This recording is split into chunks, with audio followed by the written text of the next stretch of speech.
제목은 방금 말씀드린 것처럼 친중 세력의 최종 목표는 무엇인가라는 건데, 한마디로 말하면은 이제 만약에 우리가 윤석열 대통령을 지키지 못하고 대통령이 만약에 탄핵되시고 뭐 이재명이가 대통령이 되면 그 이후에 어떤 세상이 우리에게 펼쳐질 것인가에 대한 제 나름대로의 추측입니다.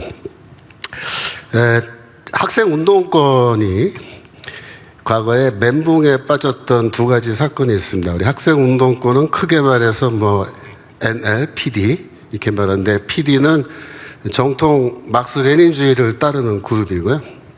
NL은 아시다시피 주체 사상을 따르는 그룹이에요. 그래서 우리가 보기에는 다 그냥 그놈이 그놈처럼 보이지만 나름대로 또 자기들끼리는 많이 싸웠습니다. 그래서 저는 뭐 개인적으로는 PD 쪽에 더 가까운 그런 입장에서 저도 학생 때 있었기 때문에 이런 흐름들을 잘 알고 있는데, 이 PD 계열, 즉 정통 막스레닌주의를 추종하는 세력이 멘붕에 빠지는 사건이 있었습니다. 그게 뭘까요? 그게 바로 1991년에 소비에트 연방이 해체되는 사건입니다. 1917년에 볼셰비키 혁명이 일어났으니까 70년 만에 러시아 공산주의가 파산한 겁니다. 이때 PD 계열, 즉 막스 레닌주의를 추종하는 세력들은 한마디로 큰 충격에 빠졌던 겁니다. 왜냐하면은 소련 공산주의는 이 막스 레닌주의의 이론에 따라서 공산혁명이 일어나서 70년 동안 공산주의 사회 개발을, 발전을 추구했던, 그래서 정통 공산주의자들에게는 그 동경의 대상이고 이상향입니다. 그래서 이 소련이라는 나라가 잘 돼야 자기들이 꿈꾸던 막스 레닌주의의 미래가 실현되는 건데, 이게 망해버린 거예요. 1980년대 그 PD 계열에서는 소련으로 유학도 많이 갔습니다, 사실. 소련의 모스크바 대학에 이런 데다가 이제 뭐 정치학, 경제학 이런 거 공부하러 간 사람도 있고, 제 주변에 아는 분들 중에는 러시아 음악, 또 문학 이런 거 공부하러 간 사람도 있었어요. 근데 그렇게 가서 공부하고 있는데 이제 소련이 망해버리니까 어떻게 돼요? 멘붕이 온 거죠. 우리가 지금까지 믿어왔던 막스 레닌주의가 이게 잘못된 사상이 아닌가, 뭐가 이거 잘못된 거 아닌가, 그런 이제 혼동에 빠졌던 겁니다. 그러면 NL은 어떻느냐? NL, 즉 주사파도 멘붕에 빠진 적이 있어요. 언제냐면은, 언제일까요? 바로 고난의 행군 때입니다. 1994년부터 2000년까지 무려 6년 동안 북한에서 고난의 행군이라는 게 있었어요. 주체 사상을 따르는 사람들은 자기들의 정신적인 모국이 어디예요? 북한이잖아요. 그러니까 주체 사상에 따르면 북조선이야말로 전 세계에서 가장 이상적인 나라인데, 이 나라가 굶어 죽은 사람들이 막 생기기 시작한 거예요. 고난의 행군이라는 건 바로 대기근을 말한 거거든요. 그래서 뭐 나무 껍질을 벗겨 먹고 뭐 살고, 여기 보다시피 애들이 영양실조 걸려서 있는데 굶어 죽은 사람들이 막 나오는 거예요, 전국적으로. 몇 명 죽었느냐? 북한의 통계를 발표 안 하니까 우리가 정확하게 몇 명 죽었는지를 말할 수 없지만, 대체로 추정하기는 최소 100만 명 죽었다는데, 100만 명이 굶어 죽었고 최대 300만 명, 그 사이의 인구가 그냥 굶어 죽은 거예요. 심지어 너무 배가 고파서 사람이 사람 고기를 먹는 그런 처참한 일들이 있었다라고 탈북한 사람들이 증언을 합니다. 북한의 모든 인민들이 쉽게 말하면 다 거짓다가 돼가지고 유랑민이 되고 배가 고파서 탈북합니다. 뭐 다른 이유가 아니야. 먹을 게 없으니까 탈북한다, 이렇게 된 거죠. 그러니까 주사파도 멘붕이 온 겁니다, 그때. 대표적인 게 그 김영환이라고 뭐 주사파의 대부타를 아시죠? 이분이 주체 사상을 포기해 버렸어요. 이 사람이 이제 대학가에 주체 사상을 널리 알린 대표적인 인물인데, 이분이 1991년도에 북한에 미입국합니다. 잠수정 타고. 그래서 김일성도 2번이나 만나고 면담도 하고 돌아왔는데 결국 본인이 나는 더 이상 주지사상 못하겠다. 포기를 해버려요. 그래서 그때 지하조직인데 97년도에 민혁당, 민족민주혁명당을 다 만들어 놨던 거를 스스로 해산합니다. 그러면 김영환은 왜 그러면 이렇게 주체사상 포기하고 민혁당을 해체했느냐? 본인 입으로 말해요. 북한 저기 나오죠. 북한 대극은 당시 어마어마한 분노를 자기는 참을 수가 없었다. 이렇게 말해요. 그 정도로 이게 충격적인 사건이었습니다. 물론 이때 이석계와 경기동부연합, 인천연합 등등 이런 사람들은 조직을 해산하지 않고 끝까지 지금까지 유지해 오고 있습니다만은 대부분의 다수의 주사파들은 멘붕에 빠진 겁니다. 그러니까 결론적으로 보면은 1990년에서 2000년 사이에 NL이건 PD건 학생운동권 주사파건 막스레닌주의자건 전부 다 멘붕에 빠져서 지금까지 우리가 공부하고 추구해 왔던 것은 다 허상이 아닌가 이런 자괴감을 느끼게 된 겁니다.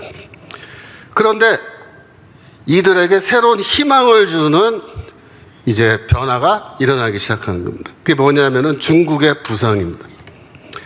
중국이라는 나라는 원래 굉장히 가난한 나라였어요. 그런데 이 1978년에 등소평이라는 사람이 이제 정권을 잡고 그때부터 개혁 개방 정책으로 전환합니다.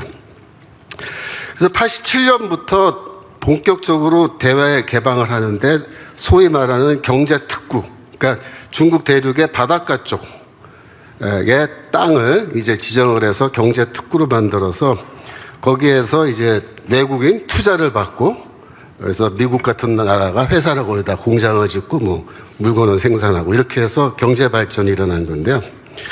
1990년대 초반만 해도 중국은 정말 별 볼 일 없는 나라였어요. 제가 91년도에 장신대 신대원을 졸업하고 제가 배낭 메고 중국에 3주간 여행을 간 적이 있습니다. 그때 제가 중국 선교사가 되기 원했기 때문에 미리 한번 가보고 싶어서 갔단 말이에요. 그때 당시에 상해를 갔어요, 상해. 상해도 가봤는데, 상해 지금 제일 중심가입니다.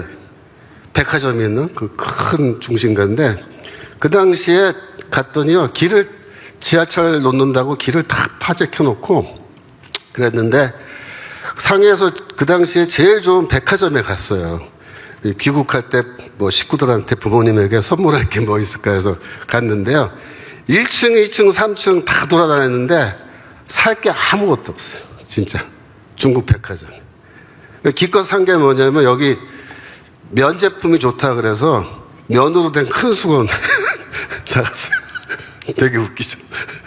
그 당시 90년대, 제가 91년에 갔었는데 중국이 그렇습니다. 화장실이요? 상해에서 화장실을 못 찾아가지고 제가 아주 힘들었습니다.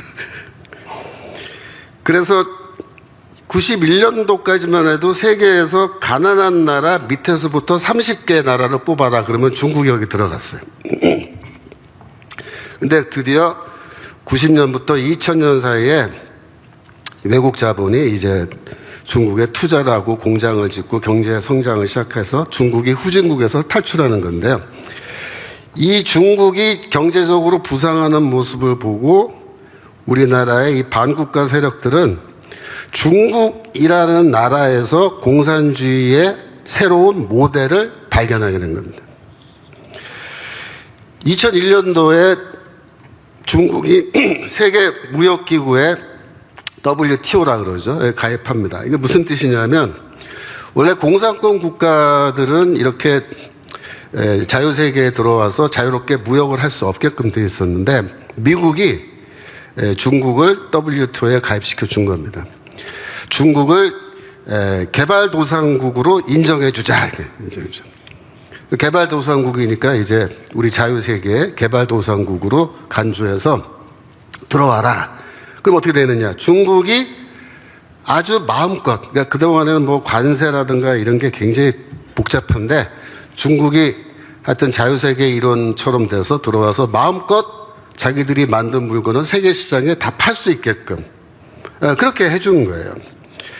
그래서 2001년도에 중국의 1인당 GDP가 1000불이 안 됐습니다. 그러니까 개발도상국이죠. 거의 후진국인 셈인데 10년이 지나면은 어떻게 되느냐. 2010년에 중국이 세계 무역 1등 국가가 됩니다. 그 당시 GDP가 4,550불. 그러니까 4,500불이라고 치면은 1000불도 안 되는 데서 5배 이상 뛴 거죠. 2010년도에 중국 경제 규모는 세계 2위가 돼버립니다. 10년 만에. 2003년에서 2013년 사이에 중국의 연간 경제 성장률은요, 최저 작아도 7%입니다. 최고 14%. 1년에. 우리나라 금년도에 이 GDP 성장률이 거의 마이너스죠, 그죠? 그거 생각하면 이거 뭐 어마어마한 겁니다. 매년 7% 이상. 그래서 국내 반국가 세력들이 멘붕에 빠져 있다가 쉽게 말하면 아예 소련도 아닌가벼, 북한도 아닌가벼 뭐 이러고 있다가 중국을 보니까 야, 이게 사회주의 국가인데 이게 새로운 우리의 미래 모델이 아닌가. 흥분한 거예요. 희망을 본 거예요. 그래서 얘네들이 그러니까 우리나라의 범 NLPD 반국가 세력들이 그때부터 친중 세력으로 전환하기 시작한 겁니다. 이들이 중국을 모델로 삼는 거예요. 자기 미래에. 대한민국을 미래에 어떤 나라로 만들면 좋겠느냐? 중국처럼 만들면 된다. 그렇게 된 겁니다. 소련은 실패했고 북한도 실패했으니까. 그래서 2002년도에서 2027년도가 노무현 대통령 때예요. 그리고 그 다음에 7년에서 12년까지가 이명박 대통령 때인데 요 기간이 바로 국내 반국가 세력들이 친중 세력으로 전환하는 기간입니다. 그 당시 중국에서는 2003년에서 2013년까지 후진타오라는 사람이 장기 집권하고 있었어요.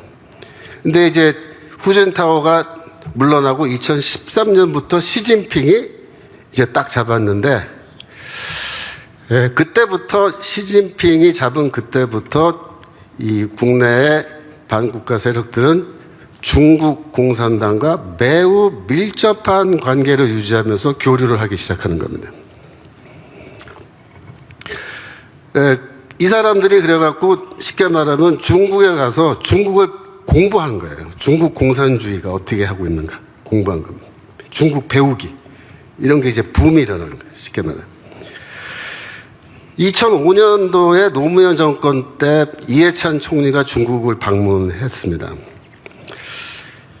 이 기간이 이 사진이 굉장히 상징적인 거예요. 이 기간이 2000년대 초반부터 10년 사이가 반국가 세력들한테는 중국에 관심을 갖고 이제 중국을 들락거리기 시작한 건데, 뭐 이해찬 총리가 그때 가서 후진타오랑 저렇게 악수하고 중국 공식 방문하고 하는 거죠. 같이 따라다니고 그 뒤에 또 개인적으로 가서 또 만나고 공부하고 이렇게 하는 겁니다. 추미애가 2017년도에 민주당 대표, 더불어민주당 대표로서 중국 방문했는데요. 추미애가 토지 공개념 이걸 이제 얘기한 게 2021년부터 본격적으로 얘기하는데, 뭐 토지 사용권은 인민에게 주고 소유권은 국가가 갖는 중국 방식을 도입하는 게 현명한 국가 방식이다. 뭐 이렇게 주장을 하는 건데, 그 추미애가 이 토지 공개념 개념을 어디서 배웠느냐? 중국 가서 다 배운 겁니다. 제가 그 자세하게 좀 이따 설명하겠습니다. 언제 배웠느냐? 이러면 2017년에 이런 얘기, 2021년에 이런 얘기를 하는데 언제쯤 이걸 다 공부하고 배웠느냐? 2010년대 그때 다 중국 가서 미리 다 공부하고 배운 겁니다. 그래서 중국 공산당이 중국을 어떻게 통치하는지를 연구한 겁니다. 그래서 반국가 세력은 세 번째로 중국에서 그럼 뭘 배웠느냐? 반국가 세력이 중국에서 배운 것은 한마디로 말하면 사회주의 시장경제 제도를 배운 겁니다. 그러니까 사회주의 시장경제제도란 뭐냐? 간단합니다. 정치는 공산당 일당 독재. 정치는 공산당 일당 독재를 하고 경제는 뭐냐? 시장경제제도를 도입한다. 시장경제제도가 뭐예요? 자본주의입니다. 자본주의. 그러니까 사회주의 국가지만 자본주의를 도입해서 정치는 공산주의, 경제는 자본주의 이렇게 하겠다는 거예요. 그러면 중국 공산당은 왜 자본주의를 도입하느냐? 이제 공산주의 이론을 여러분이 좀 아셔야 돼요. 공산주의 이론은 이렇게 돼 있어요. 원래 이 자본주의 단계에서 사회주의 혁명이 일어납니다. 프롤레타리아 혁명. 그러면 이제 사회주의 혁명이 성공하고 사회주의 국가가 되면은 그 사회주의 국가의 정부는 첫 번째 제일 중요한 임무가 뭐냐면 경제를 급속히 발전시키는 거예요. 그래서 경제 개발을 막 해야 돼. 자본주의 국가보다 더 빨리 경제 개발을 해야 돼. 누가? 공산당이. 그렇게 해야 되는 거예요. 그래야 경제력이 쫙 올라가면서 그 다음에 공산주의 사회 단계로 이행해서 넘어갈 수 있습니다. 사회주의 단계에서는 원하는 만큼 일하고 일한 만큼 받아간다 이렇게 돼 있어요. 사회주의 단계에서는. 근데 공산주의 단계는 원하는 만큼 일하고 필요한 만큼 가져간다. 무슨 말인지 아시겠어요? 네. 그래서 이 사회주의 단계에서는 공산당의 제일 큰 책무는 경제를 발전시키는 건데 중국은 농업 국가, 아주 후진 농업 국가였잖아요. 근데 모택동이가 그거를 경제 개발을 하려다가 실패하고서 뭐 집단 농장 체제 만들고 다 실패하고 안 되니까 문화혁명으로 막 무섭게 독재하다가 안 되니까 쫓겨나고 등소평이 잡은 건데 등소평은 뭡니까? 야, 경제 개발해야 돼, 우리 사회주의 정부는. 까만 고양이건 흰 고양이건 상관없어. 경제만 발전시키면 돼. 그러면서 자본주의 도입하자. 도입한 거죠. 그러면 중국 공산당은 자본주의 도입하면서 공산주의 이념을 포기한 거냐? 절대 아닙니다. 네, 절대 아니에요. 자본주의를 도입해서 공산사회를 앞당기겠다 그거예요. 근데 미국은 그걸 오해한 거예요. 미국은 중국이 저렇게 경제 발전하면 자연스럽게 자유민주주의 국가로 될 거다라고 착각한 겁니다. 그러니까 우리나라 반국가 세력들은 공산주의 이론을 다 공부해서 알고 있기 때문에 중국 공산당이 시장경제제도로 도입해서 경제 발전을 이루는 것을 보면서 어떻게 반응했겠어요? 아하, 이렇게 하면 우리도 공산주의로 갈 수 있겠구나라고 하는 희망을 본 겁니다. 여러분, 우리나라의 이 경제 발전은요, 사실 박정희 대통령이 국가 주도로 경제 발전을 추진해가지고 자본주의가 고도로 발전된 이런 나라로 만든 거예요. 그렇죠? 국가 주도로. 원래 사회주의도 국가 주도로 하게 돼 있는데 사회주의 국가는 국가 주도로 하다가 다 망했어요. 성공한 나라가 하나도 없었어요. 그 당시에. 오직 대한민국만 국가 주도로 해서 경제 발전 성공시킨 겁니다. 그래서 심지어 사회주의권에서도 대한민국이 모델이 되는 거예요. 왜? 국가 주도형 경제 개발 모델이기 때문에. 그러면 우리나라 같은 나라는 이미 경제 발전을 해놨잖아요. 그 뭐만 하면 돼요? 사회주의 혁명만 하면 돼요. 정권만 공산당이 잡으면 이거는 더 쉽게 공산사회로 갈 수 있는 아주 최적의 조건을 갖고 있는 나라가 되는 거란 말이에요. 그래서 1987년도에 또 사회 구성체 논쟁 이런 게 시작돼서 90년대까지 이걸 했는데요. 이게 뭐냐면은 이 학생 운동 출신들 내부 논쟁입니다. 뭐냐면 첫 번째로 한국 자본주의는 어떤 종류의 자본주의냐라는 걸 토론한 겁니다. 두 번째로 어떻게 하면 우리나라에서 사회주의 혁명을 성공시킬 수 있겠느냐 그걸 토론하는 거예요. 이때 제일 역할 많이 한 사람이 조국 같은 놈들이 이때 다 이론가들이에요. 이런 거 토론하고. 그 다음에 서울시 교육감은 조희연이 있죠. 조희연이가 이 토론에서 아주 열심히 한 사람. 그 외에도 많아요. 있는데, 여하튼. 그래서 우리나라 자본주의는 어떤 자본주의냐? 이 토론에서 기본적인 논조는 뭐냐면 우리나라 자본주의는 국가 독점 자본주의다 이렇게 얘기합니다. 국가가 한 명의 거대한 자본가가 돼서 국가가 이 자본을 어디다 투자할 것인지를 다 결정해서 상품 생산한다. 대표적인 예가 뭐냐면 포항제철입니다. 포항제. 국가가 자본가가 돼서 전략적으로 포항에 제철소 세우는 거예요. 민간 기업이 한 게 아니잖아요. 그죠? 이거 국가 독점 자본주의다 이렇게 얘기했어요. 이게 사회주의 혁명에 좋은 거냐 나쁜 거냐. 얘네들은 그 나쁜 거 아니다. 어차피 사회주의 혁명에도 경제 발전을 해야 된다. 제철소는 필요하다 이거죠. 근데 미리 지어주니까 얼마나 좋냐 이렇게 생각하는 거예요. 두 번째로 사회주의 혁명은 어떻게 그러면 성공하겠느냐. 이제 국가 독점 자본주의가 막 이렇게 하니까 공장들 생겨나고 노동자들 생겨나니까 노동자들을 의식화하고 조직하면 된다. 그 얘기입니다. 그러니까 민주노총 같은 조직 만들고 민주노총 같은 조직을 통해서 나중에 폭력혁명 얼마든지 성공할 수 있다. 그렇게 해서 간 거예요. 전략은. 그런데 우리나라하고 중국의 경제 지금 상황을 비교해 보면요, 상당히 비슷한 점이 있죠. 중국은 어때요? 사회주의 혁명이 먼저 있고 경제 발전한 거죠. 우리나라는 사회주의 혁명 성공 못했죠. 근데 경제 발전은 벌써 했습니다. 그러니까 이 반국가 세력 입장에서는 사회주의 혁명만 성공하면 이거는 일석이조인 거예요. 이렇게 결론 내린 겁니다. 그래서 사회주의 혁명만 성공하면 우리나라를 중국과 같은 사회주의 시장 경제 제도를 실시하는 나라로 만들 수 있다 이렇게 봅니다. 그러면 네 번째, 반국가 세력은 사회주의적 시장 경제 제도에서 그러면 뭘 본 거냐? 그 핵심이 어디 있냐면 토지제도에 있습니다. 토지제도. 이 반국가 세력들이 왜 중국 모델을 좋아했느냐? 그 이유가 있어요. 얘네들이 중국에 가서 중국 공산당이 중국을 이렇게 통치하는 거를 가만히 들여다보니까 이게 기가 막히게 좋은 제도인 거예요. 자기들 입장에서는. 그래서 가만히 들여다보니까 이 핵심이 어디에 있냐면은 토지 제도에 있다라는 것을 깨달았습니다. 공산주의 국가는 당연히 토지는 국유화합니다. 그래서 토지는 다 국가 소유예요. 중국에서 다 그랬죠. 중국은 그 넓은 땅을 다 국가 겁니다. 정부 거예요. 개인은 토지를 소유할 수 없어요. 그러니까 생각을 해봐요. 그 넓은 땅을 다 국가가 소유권을 갖는 거예요. 그러면 개인이나 기업은 어떻게 되느냐? 토지를 정부로부터 임대하고 임대료를 내야 됩니다. 그렇게 돼 있어요.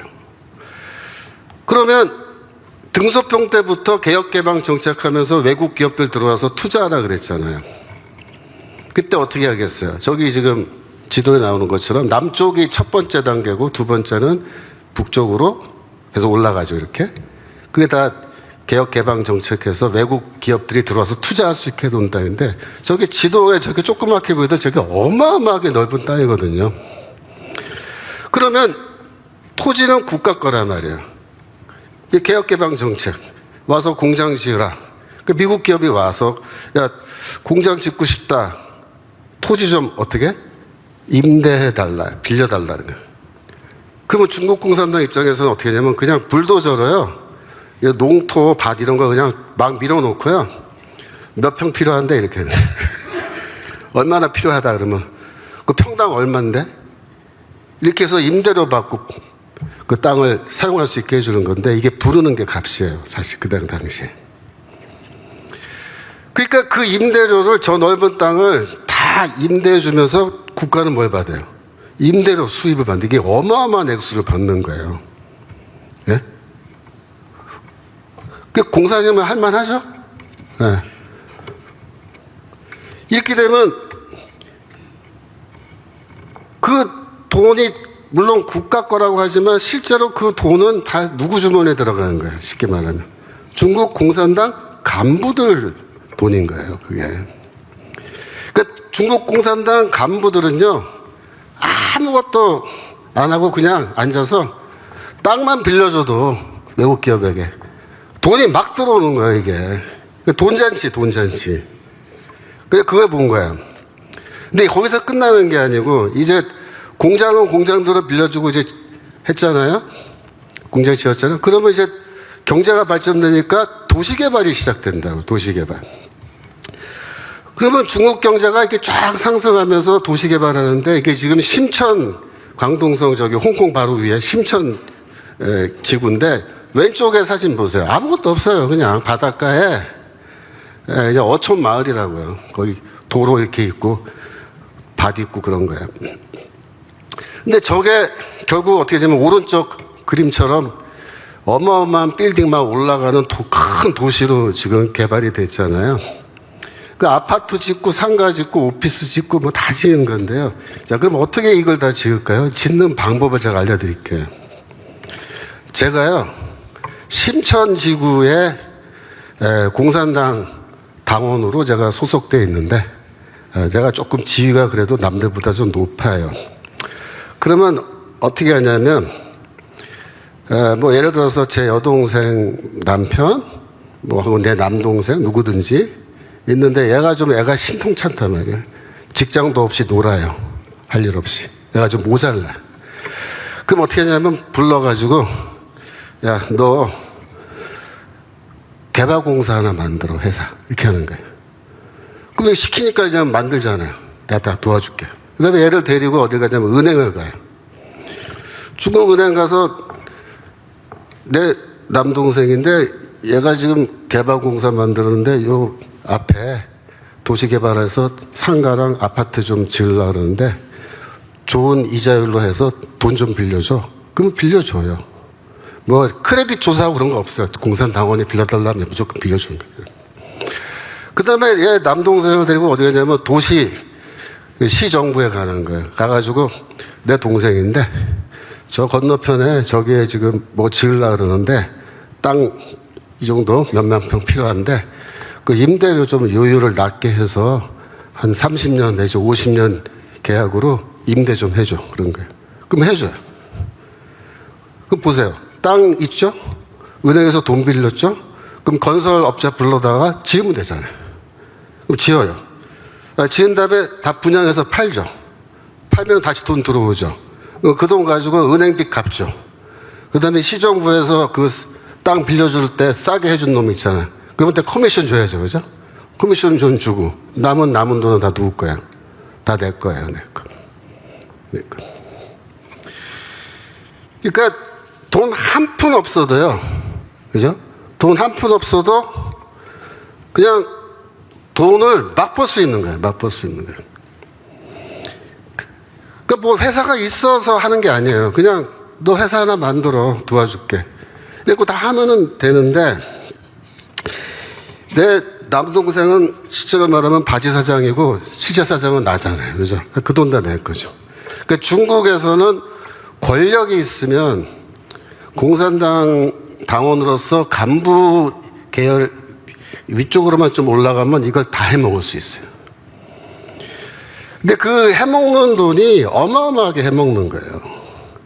그러니까 이 공산당 시스템은 부정부패를 뭐 한다 그럴 때 뭐 몰래 뭐 이렇게 해서 하는 게 아니에요.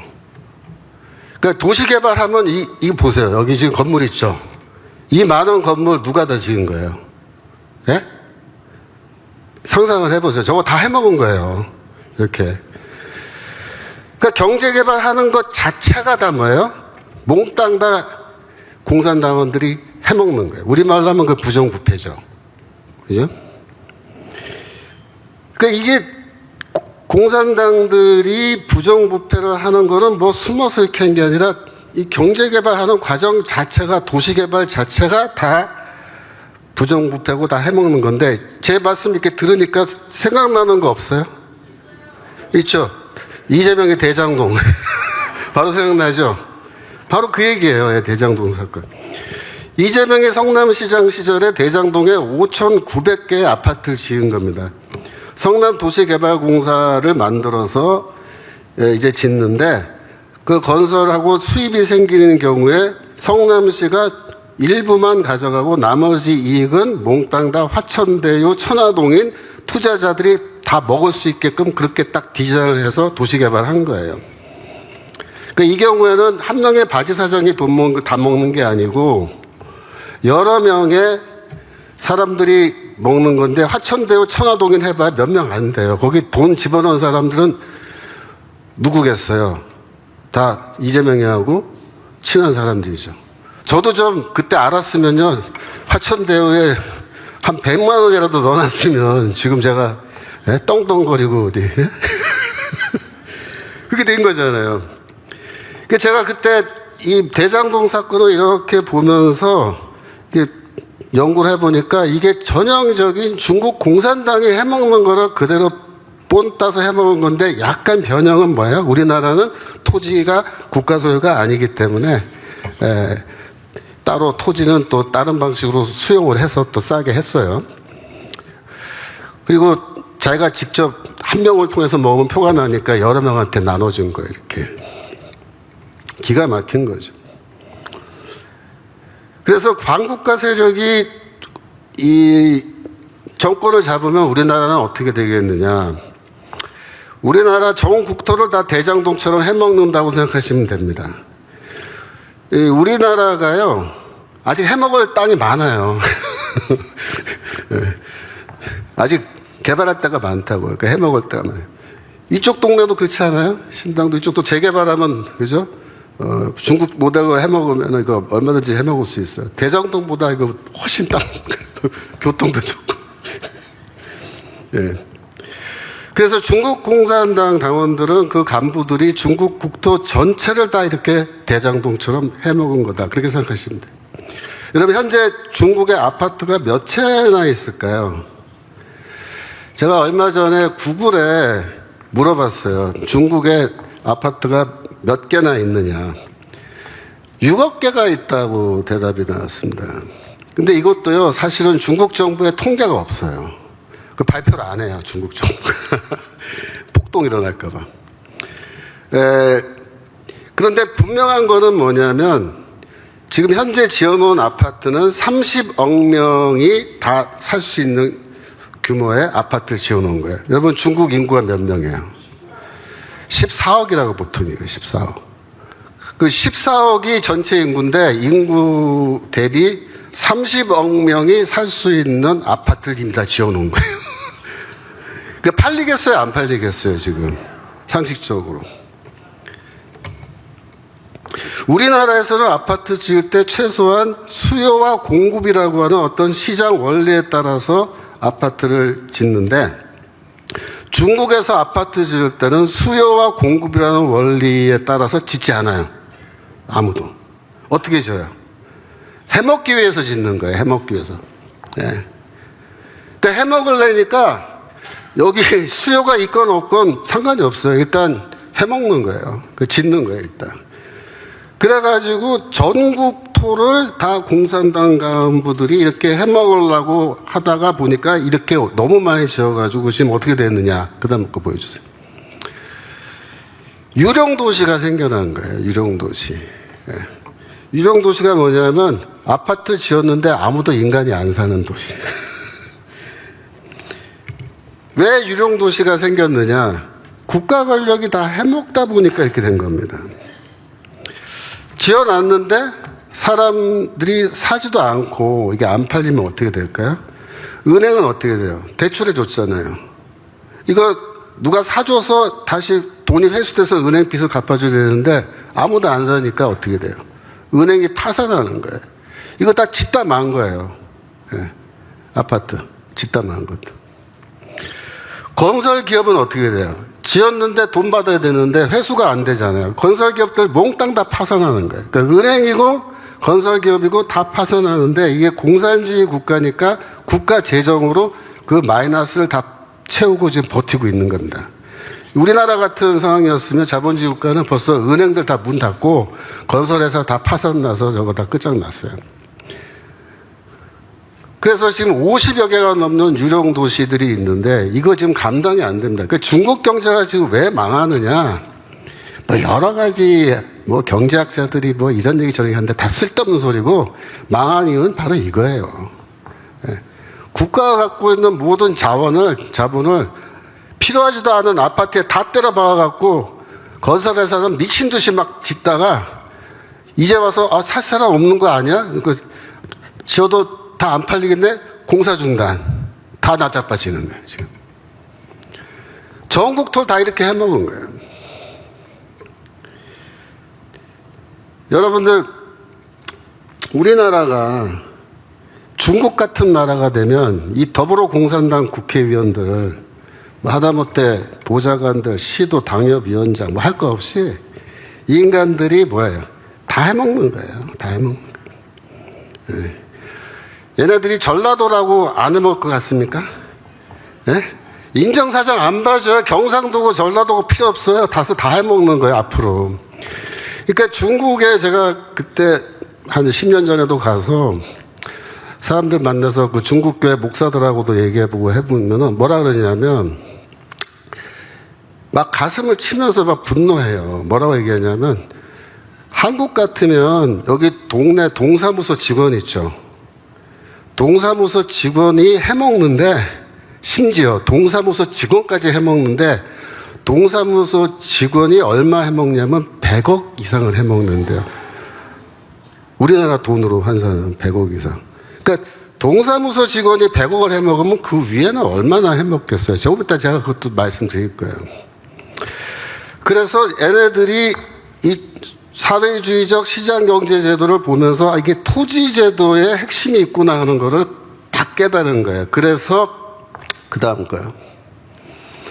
토지 공개념이라는 아주 듣기 좋은 말이죠. 그 다음에 토지 소유세라는 이야기를 이미 오래전부터 한 겁니다.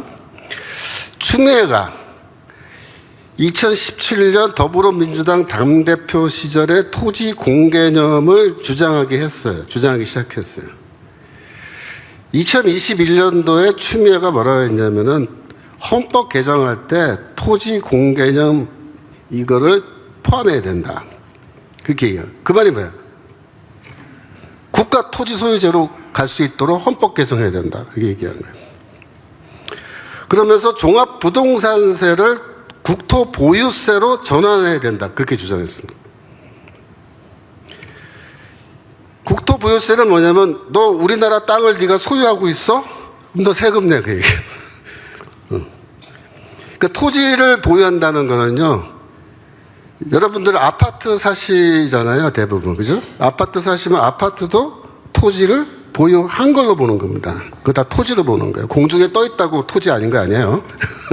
24층 사신다고. 나는 공중에 떠서 산다. 그게 아니고 다 토지 위에 사는 거예요. 그래서 토지세를 받는 거예요. 토지세를. 문재인 정부 당시에 2018년도에 헌법 개정안을 청와대에서 만들어서 조국이가 저렇게 헌법 개정안 발표한 거 기억하세요? 그 당시에 조국이가 읽었던 개헌안 128조 2항에 이렇게 되어 있습니다. 국가는 토지의 공공성과 합리적 사용을 위하여 필요한 경우에 하나여 특별한 제한을 하거나 의무를 부과할 수 있다. 어렴풋하죠? 네? 말이 애매모호하죠? 이런 게 다 뭐예요? 필요한 경우에 토지 소유권을 제한할 수 있고 필요한 경우에 토지 보유세 부과할 수 있다. 그 얘기입니다. 그래서 토지 공개념은 뭐냐면요. 이게 멋있어 보이지만 이게 뭐냐면 토지 국유화할 거고 국유화할 때 내가 토지 소유하고 있는 사람이라면 뭐다? 너는 토지세 내야 된다. 그 얘기입니다. 2022년 대선 때 이재명이 대통령 공약으로 토지 소유세를 공약으로 발표했던 거 여러분 잘 모르시죠? 네. 저기 좀 글씨가 작은데 그 이재명이가 그때 뭐라고 얘기했냐면은 자기 같은 대통령이 되면은 이 각종 세제 이거를 다 통폐합할 건데 그 중에 토지 소유세를 새로 만들 것을 공약으로 이미 발표해 놓은 겁니다. 그러면 윤석열 대통령 탄핵되고 이재명이 대통령 되면 어떻게 되겠어요? 저 그대로 진행하는 거예요. 네. 토지 공개념이 헌법에 명시되면 어떻게 될까요? 그러니까 우리가 상상할 때 어느 날 갑자기 국가가 대통령이 청와대에서 모든 토지는 앞으로 국가 소유다 이렇게 할까요? 그렇게는 하기 쉽지 않죠.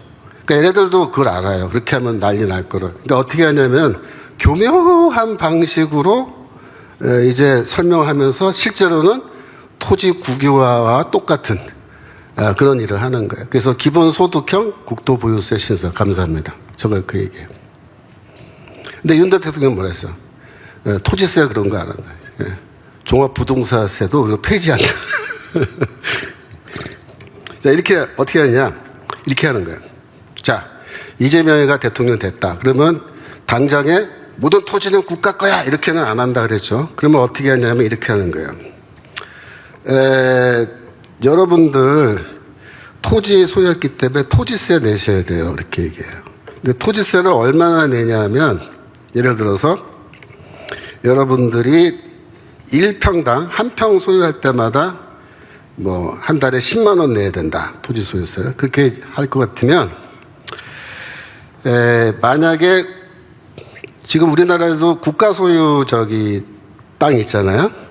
그런 땅은 이제 임대해 준단 말이에요. 그 임대해 줄 때 똑같이 한 평당 10만 원 내면 임대해 준다 이렇게 하면 돼요. 무슨 말이냐면 토지 임대를 할 때 받는 그 임대료율이랑 토지세를 부과할 때 토지세율을 똑같이 맞추는 거예요. 그러면 이 사람은 국가에서 땅 빌렸을 때 한 평당 10만 원 내잖아요. 여러분은 토지 이미 아파트 소유하고 있는데 너도 한 평당 10만 원 내. 그럼 뭐야 그게? 그게 임대료 받는 거랑 똑같은 거예요. 근데 만약에 이제 토지세를 내다가 마지막에 내가 뭐 직장을 잃고 병이 나서 돈을 못 벌어서 토지세 세금을 못 내면 어떻게 돼요? 계속해서 못 내면. 그럼 국가가 수용하는 거예요.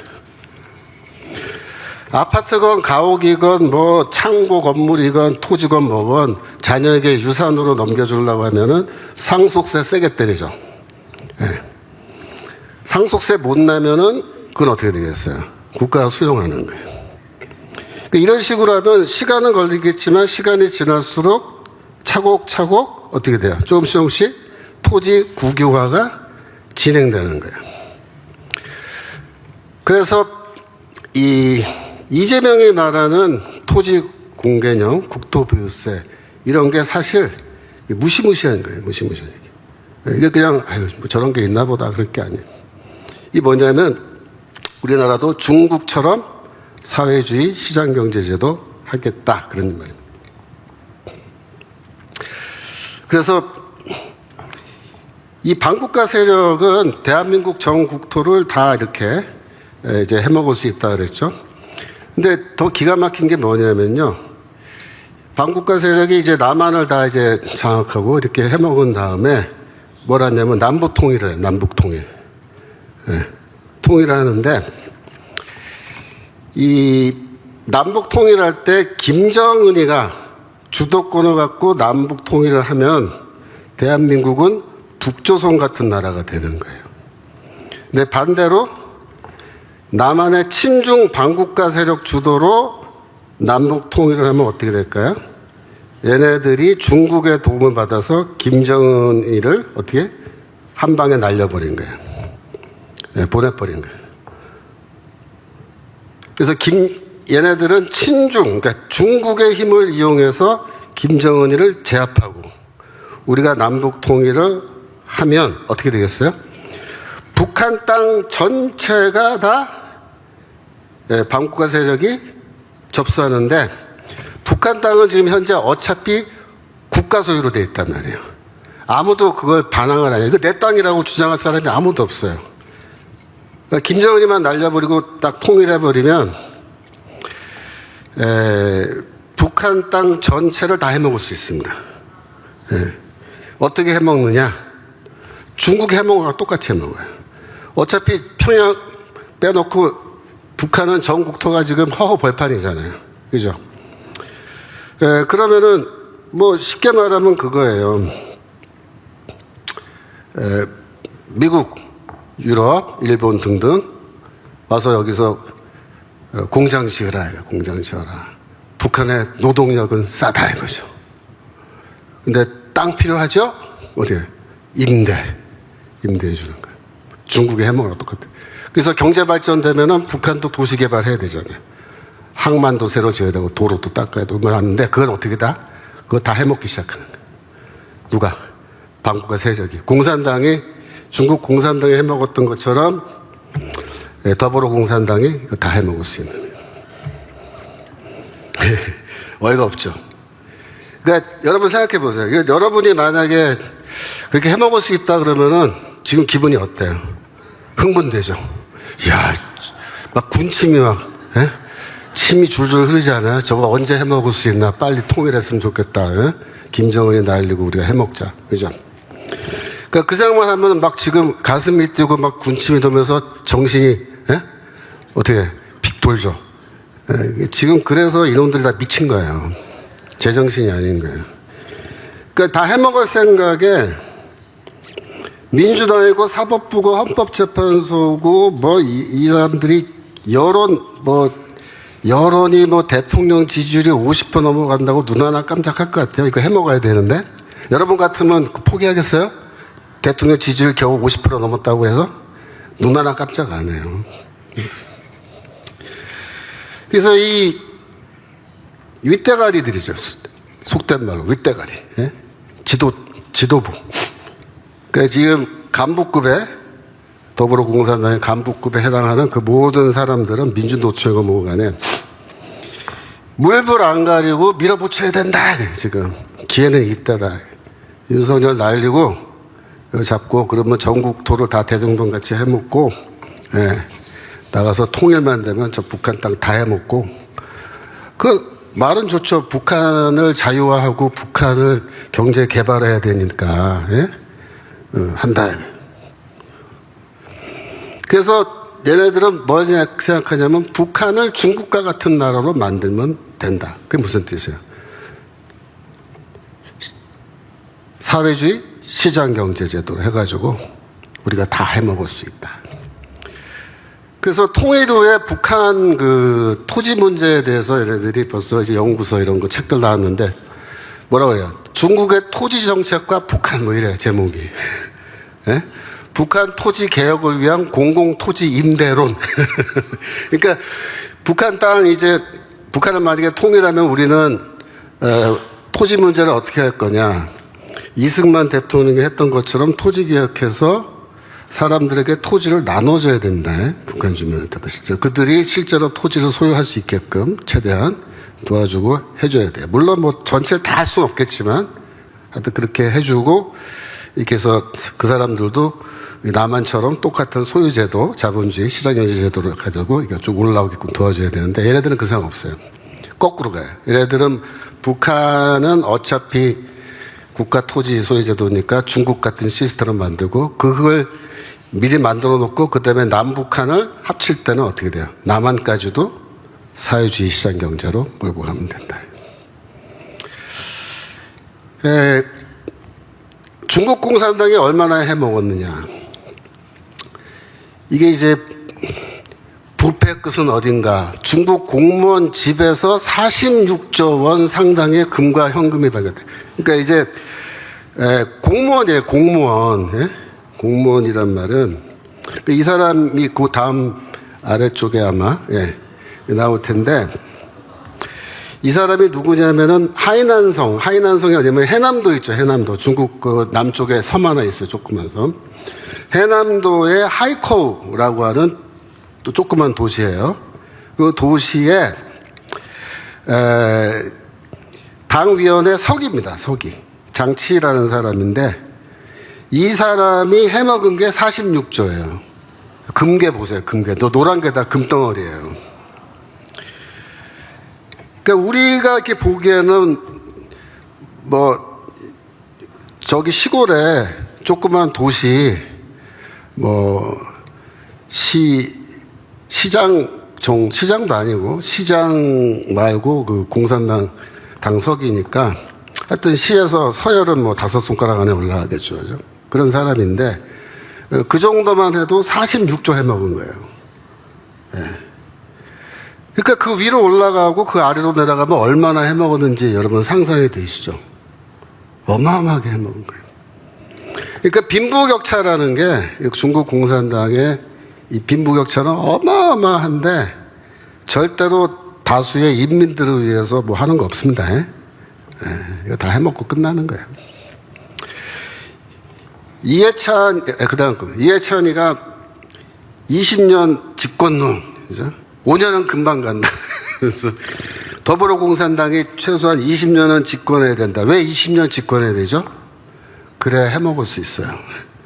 그래 한 20년은 해야 이걸 다 해먹고 이제 빠져나갈 수 있어요.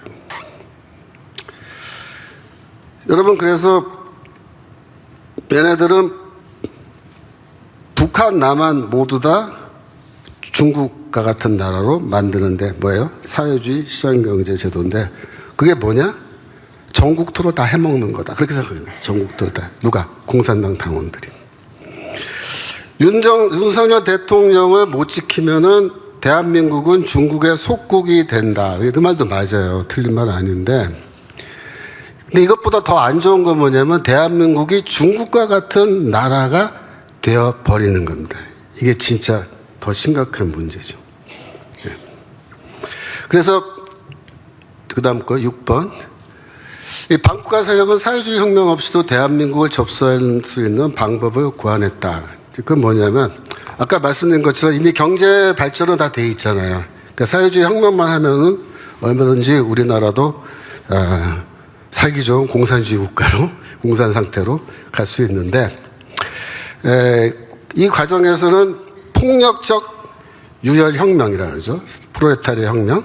혁명이 일어나야 되거든요. 근데, 지금은 우리나라 상태는 혁명을 하지 않고도 아주 평화적인 방식으로도 대한민국을 접수해서 혁명이 일어나는 것, 사회주의 혁명과 일어나는 것과 똑같은 효과를 가질 수 있게끔 그렇게 할 수 있는 방법이 있다 이겁니다.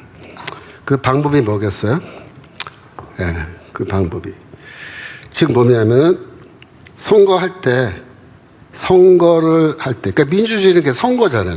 선거를 할 때 부정선거를 하고 선거 결과를 조작하는 겁니다. 그러면 이거 다 혁명 없이도 얼마든지 20년 집권할 수 있어요. 그죠? 그렇게 되는 거예요. 그 얘기예요. 그러면 우리가 선거 과정에 북한과 중국이 지금 개입해 있다. 중국과 북한이 우리나라 선거에 개입해서 선거 결과를 조작하고 이렇게 한다라고 많이들 얘기하잖아요. 그럼 구체적으로 어떻게 해서 그렇게 되는 거냐 설명드리자면 2000년 6.15 남북 공동선언이 있었죠. 김대중이 이제 김정일이가 만나서 연방제 통일 이런 거 다 합의하고 뭐 그런 거예요. 근데 그 다음에 2001년도에 어떤 일이 있었냐면은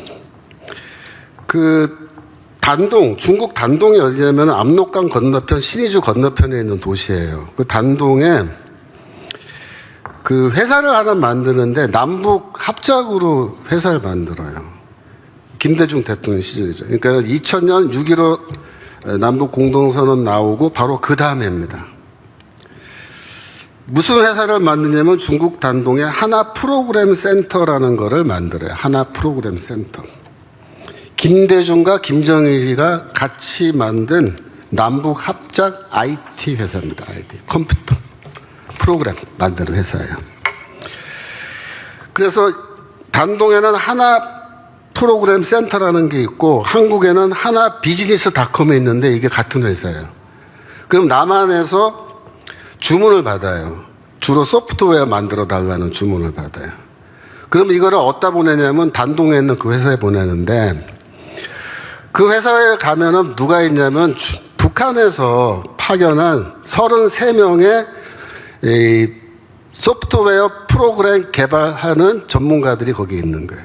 거기에 기숙사를 지어놓고 북한은 평양에서 온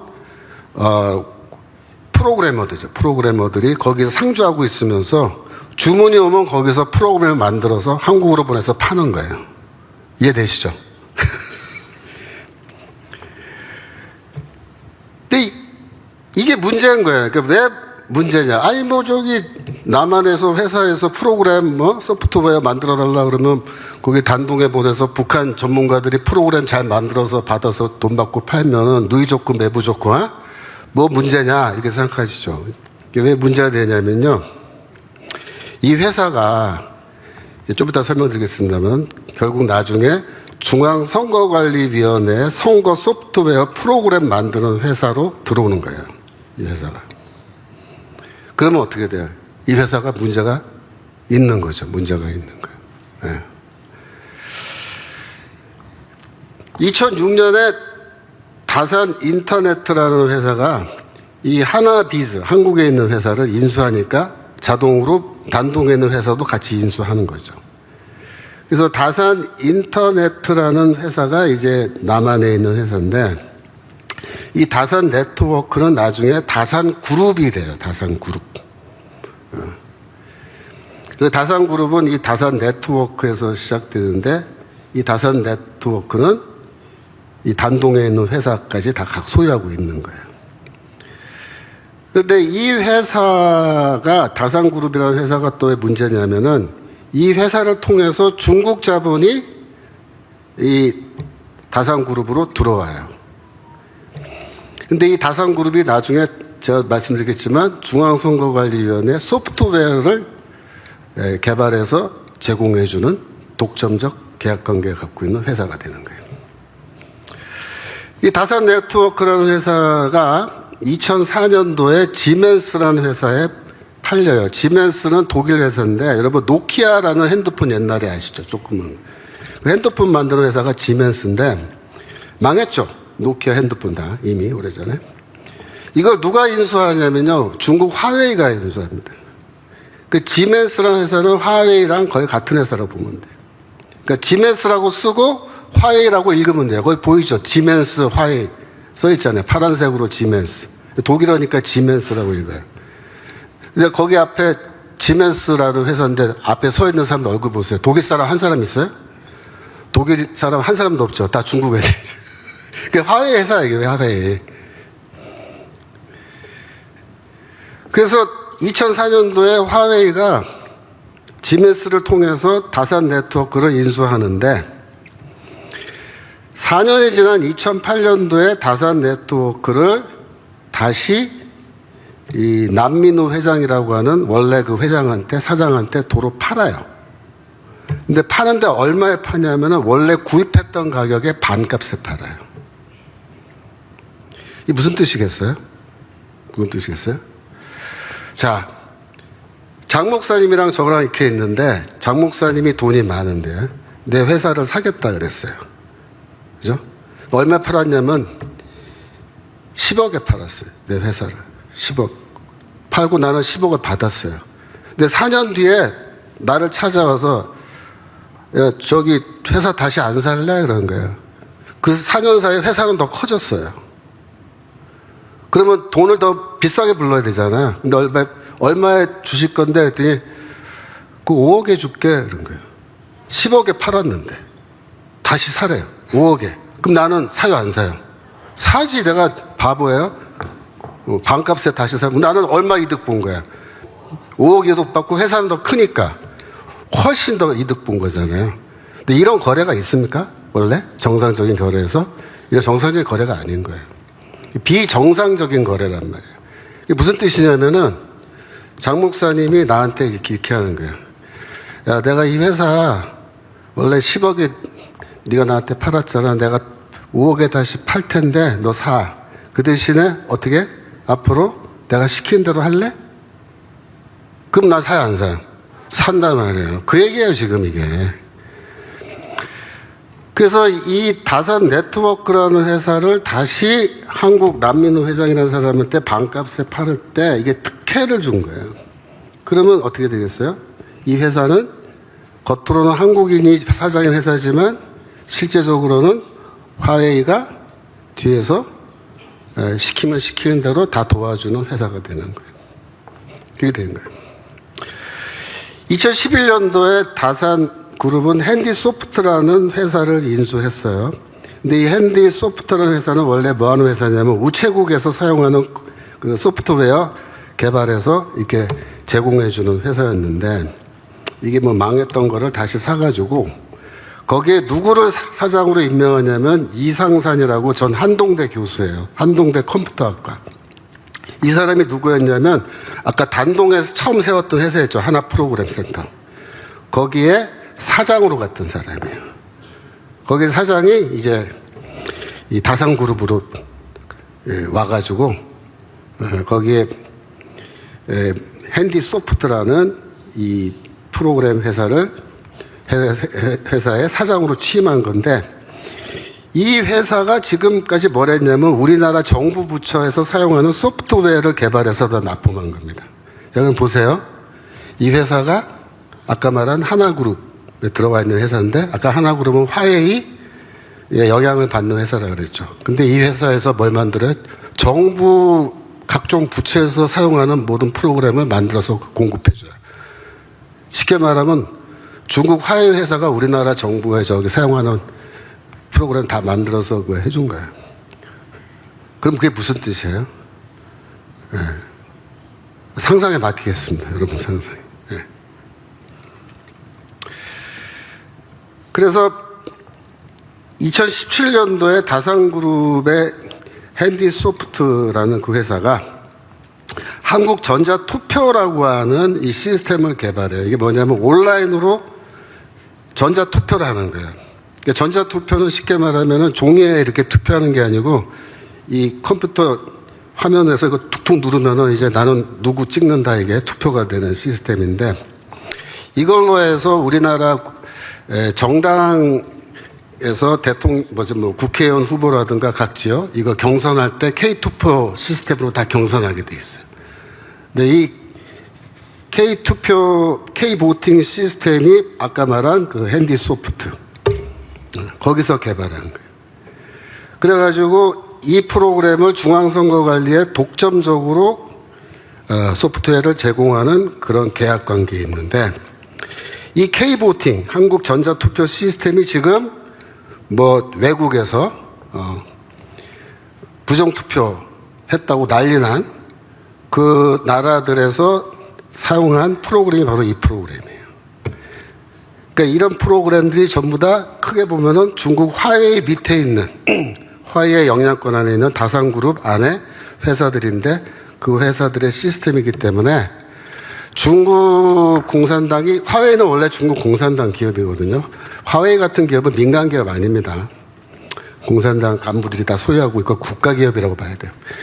이런 중국 공산당의 마음만 먹으면 얼마든지 뒷문을 따고 들어가서 소프트웨어 다 해킹하고 다 뭐든지 조작할 수 있는 가능성이 다 열려있는 프로그램들을 다 여기서 한국에서 다산그룹 이 밑에 있는 계열사에서 다 만들어서 공급해 준 거예요.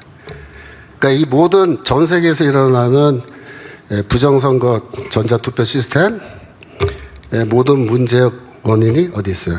여기 있고 시작은 누구부터 시작했다? 김대중, 김정일 그때부터 시작해서 이게 흘러온 거야 이렇게까지. 전자개표기 문제도 있지만 그 신간관계상 생략하겠습니다. 그래서 우리가 지금 현재 이런 그 우리나라 선거 시스템도 우리가 지금 믿기가 힘들다.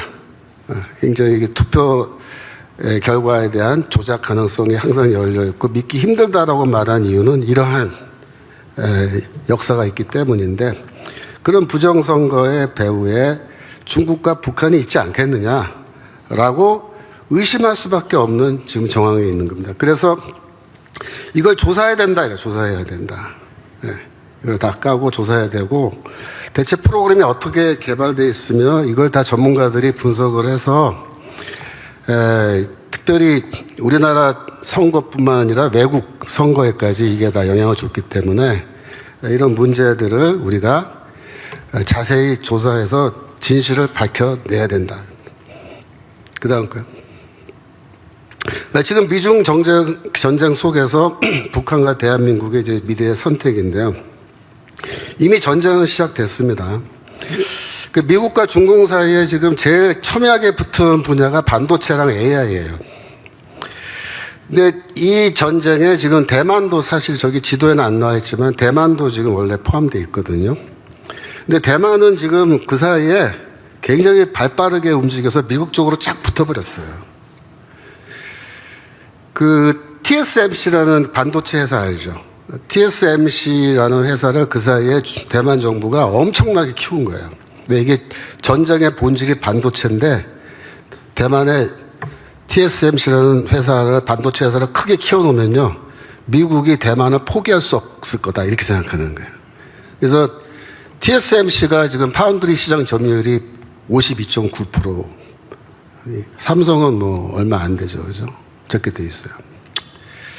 그리고 대만도 지금 국민당이랑 민진당 사이에 엄청 싸우고 있는데 그 싸움의 본질이 뭐냐면 대만이 친중할 거냐 친미할 거냐 그겁니다.